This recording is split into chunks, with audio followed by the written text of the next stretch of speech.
I'm Danny Gonzalez, co-founder of Perception. Welcome to the Perception channel, where we have casual conversations with design heroes, inspirational leaders, creative partners, and friends.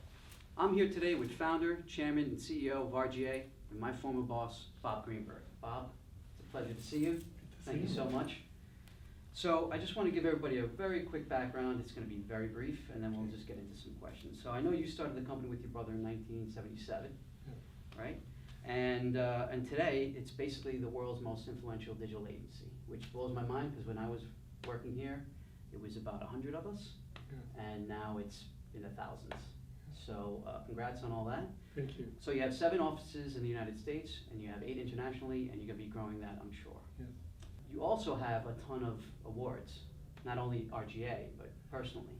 A ton? A ton. And if we went through all of them, we wouldn't even have enough time to go through all of them in this interview if we went through all your personal accolades. But I know you have the Cannes Lions Lifetime Achievement Award. You were inducted into the Marketing, Advertising, and the Creative Hall of Fame. True. So it's just amazing how, when I knew you, you're such a little boy. And so let's get into some questions, because I'm sure everybody wants to know a little bit more about you. Tell us a little bit about, where you went to school, where you grew up. I went to school in Chicago. Was an absolutely terrible student, mainly based on the fact that I had undiagnosed dyslexia. And I didn't find out that I actually had dyslexia, and I'm a really complicated case of that until I was 35.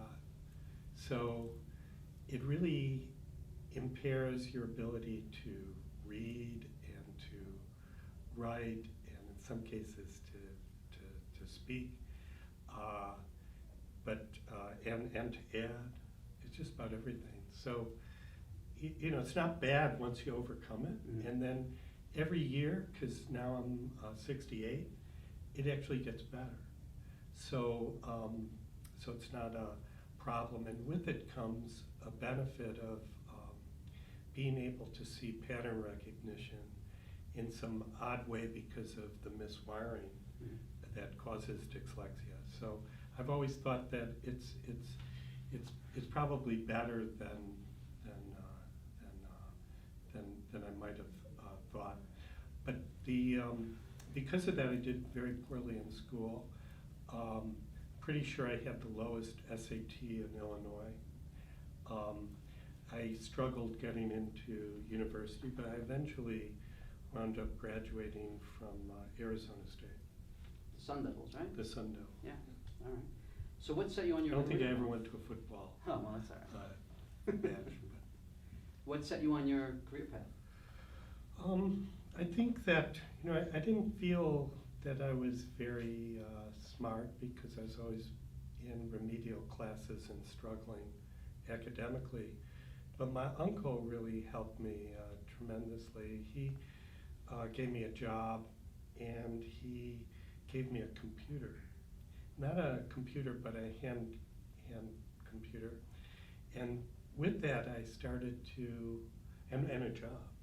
And the combination of working for him, his mentorship, I built the business in Canada to be large enough that we put up a factory in Mississauga, and I got a lot of confidence because I was running operation, which meant that I would run the plant, the office, and sales, and it gave me a really great understanding of business that later I could apply to our Greenberg Associates.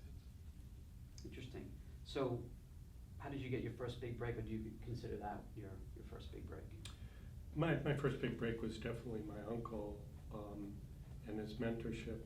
My second came from when I left my uncle's company and joined up with my brother. I think in a way that was a tremendous break because we were moving into a new area which eventually became known as graphic animation, motion graphics, which led to visual effects, which led to the start of our Greenberg Associates. And it didn't take me very long to take something that was a startup with just my brother and myself, living and working in this tiny apartment, to build it into an operation that was about 50 people and doing a lot of great work in commercials and feature films. So you mentioned, your uncle, and it's funny because when I talk about you with, family members and friends, I always refer to you as my Uncle Bob because you gave me my big break out of school. And eventually you said, what do you want to do? Yeah. And I said, I want to work in digital post. And literally, I think a week later, you threw me in there, and I worked my way up, and it was just mind-blowing how much creative and excellent work we were just cranking out all the time. And then we actually were the first places to get a flame back in the day, and a couple of guys from Digital Post learned that. They went to the West Coast at ILM, and then that next week, it was like, Danny, you're in a Nike session with clients starting Monday, so be ready. Wow. And I came to talk to you, and you were like, don't worry, just be fearless, you'll be fine. And I was just like, all right, if Bob's got confidence in me, I'm going to go for it. So Glad it worked out. Yeah. What were some of the most difficult decisions over the 40 years that you had to make running the company? I think the most difficult decisions when my brother and I separated.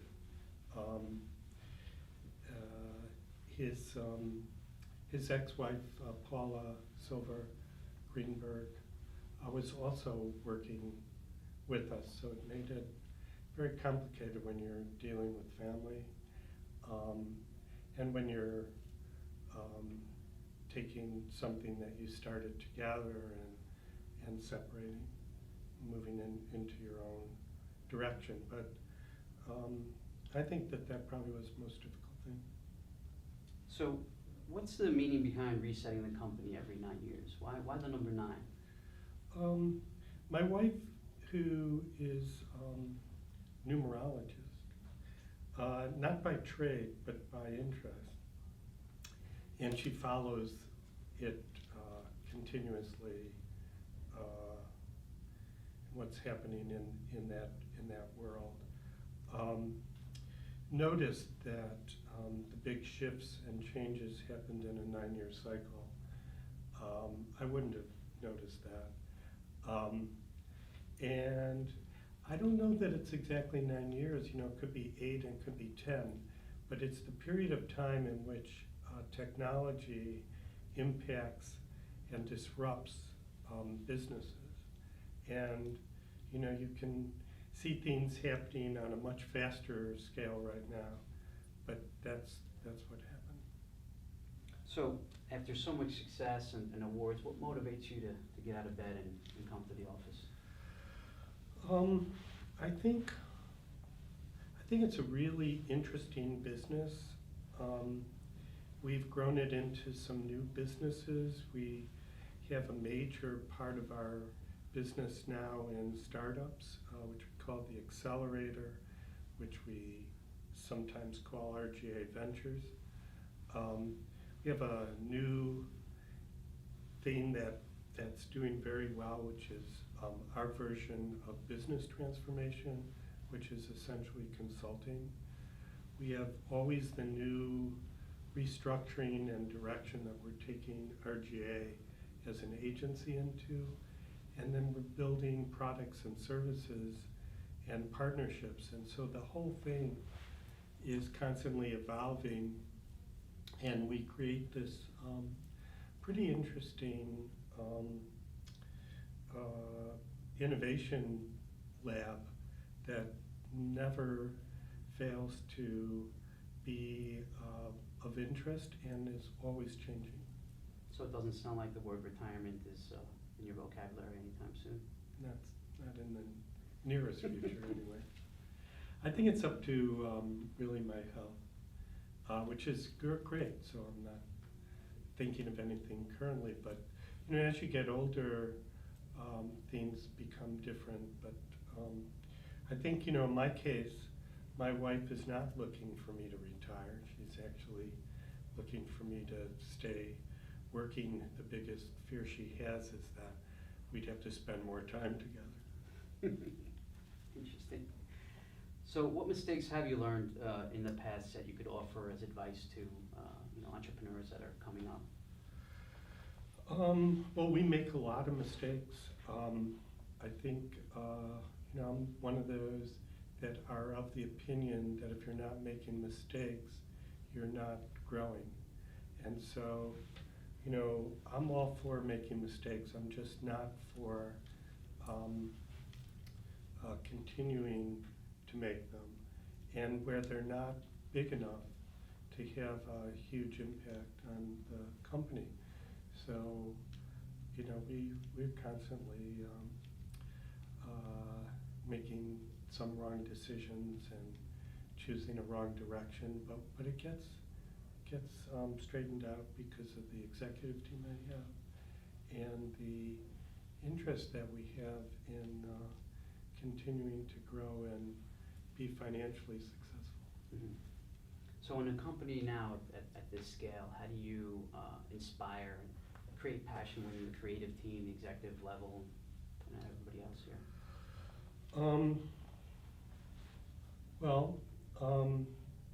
I get inspired by the work and the clients and the challenges that we have. And then I think I'm pretty good at distributing not just work but responsibility and giving people a chance to grow within our organization from within, and with communications. So we have our town meetings, town halls they're called. We have our newsletter, we have Future Vision, and we have everything that we do online. And I think the combination of it all keeps people motivated that we're moving in the right direction. I also think as a lot of businesses are struggling now because of their industry or their decisions, we're doing extremely well, and I think people want to be at a company like this. Mm-hmm. I remember, back when I was at RGA, you were a leader that was more on your feet than you were at the seat. And by that I mean, a lot of people would just sit in their office and they'd yell and tell people what to do and things like that. But you were always walking around. You'd come into my room and I'd see you and I'd be like, well, if he's motivated and if he's looking at everything, I better do, a really good job. So I think that was a key for me anyway, and I feel like I'm sure you still walk around and look at all the work. I do. I'd like to see more. I went into a meeting this morning on business transformation, which is our consulting division, and we had clients in from Turkey, and it's a big multi-billion-dollar company, and I don't know. We'll see how it works out, but I think that we've sold through what we were trying to sell to these clients. He had a very good meeting. I was really proud of the team. Right. So is there anything that RGA is working on currently that you could actually talk about? Yeah, we don't have a problem so much with talking about things. One of the biggest things that we've created here in New York in our new space is the whole idea of connected space.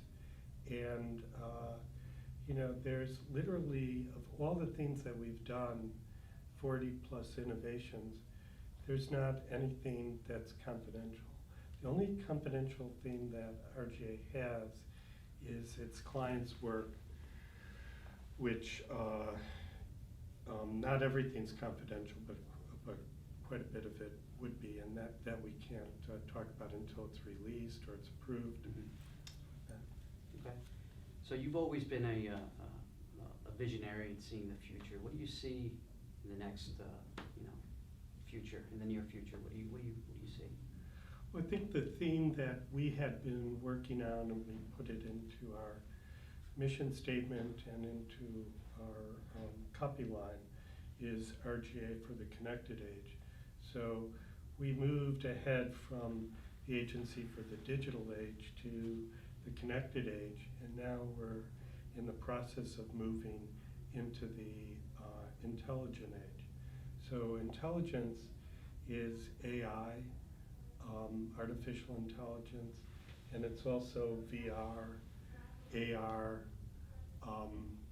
mixed reality, and all those sorts of things that people would have thought would be years in the future are happening now.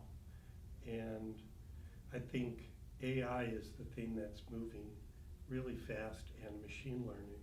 I can tell you after that would probably be robotics, so we already are looking at that too. I would have thought that that the area of artificial intelligence would have been at least 5 years out, but it's moving really fast. Mm-hmm. So just a couple of bonus questions Yeah. now. What's your favorite motorcycle, and are you still riding? I am still riding. I just bought a brand new R1200 RS BMW, which is enduro, which is a whole lot better for me at my age than the Panigale S that I had from It's the Ducati. The 1199, right? Yeah, 1199. I think it's turned into 1299. Oh, really? Which is really scary. You turned it into 1299? No, or they make did. it into 1299. Yeah. Okay. So I took the 1199 S and I made it an R, which is the race version. Mm-hmm. And then I got really scared because it was 220 horsepower to 400 pounds. So That's it's like a F1. rocket ship. It's the same It's like same Formula One configuration for as racing, yeah. same relationship as an F1 race car. So I decided that I'd move back to BMW, but I get caught in between Ducati and BMW as the favorite motorcycle.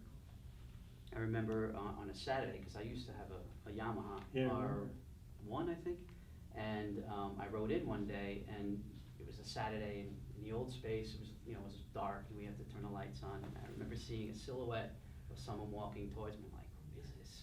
And it really threw me, and then it was you with all your leather on, Yeah. getting your bike out, and you're like, you want to go for a ride? And Michael Schramm actually told me once, he said, if Bob ever asks you to go for a ride, say no, because you'll never be able to stay with the guy. So I was like, you know what, no, I gotta do some work.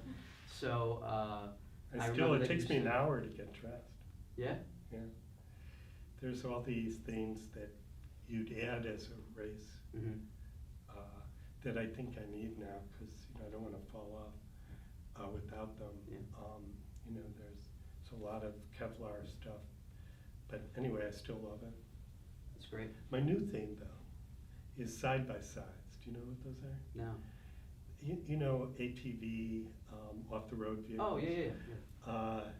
It's like that, but that's a single seat, and then the person could go behind. These are this way. Okay. So I have quite a number of them, and You mean like the slingshot? Like the they're Polaris like slingshot? Can-Am makes one. Okay. Yeah, I think I know. Kawasaki Yep. have both, and John Deere Mm-hmm. have those three. And once you get used to trails, it's a wild Yeah. ride. It's a little like rally racing, rally car Yes, yeah, racing. yeah. So, I'm learning the trails. That's my thing currently, and then I'm going to take Carvova for a real good spin. All right, well, you gotta be careful. I know. So what other profession would you rather be doing than the one you currently? The only one that I'd be interested in, that I've thought about, is politics. But I know that I wouldn't be doing that, for one thing. And I know I wouldn't be good at it. But I gotta say, people are very critical of this particular political season and Trump and Hillary, et cetera. But if you watch what they're doing, I really think it's the best training for people in our business. So it's what I look at the most, because there's parts of it that are about policy, which is interesting. And there's parts that are about how to take questions and offset them. And there's a lot of salesmanship going on, and there's a lot that's being done in communications and advertising, marketing, and so forth. It's just a really interesting phenomenon, whether it's in the United States or more importantly outside, London as an example. So I use it as something to study, and I sometimes think that would have been an interesting thing to have gone into, but I didn't, and I'm glad I didn't. Well, if you do, I'm gonna vote for you. You vote for me? Okay. Definitely. You got one. Thank you. It's a start. Exactly. So we're gonna wrap it up with the perception favorite 5. These are just one answer questions. So your favorite book? Catcher in the Rye. Favorite color? Blue. Favorite movie? Conformist. Favorite food? Spaghetti in Italy. Okay. Favorite saying or quote? Wow. Probably anything that Bob Dylan wrote. That wraps it up Thank you. for us. Thank you Thank so you, much Danny. for being on the Perception Channel.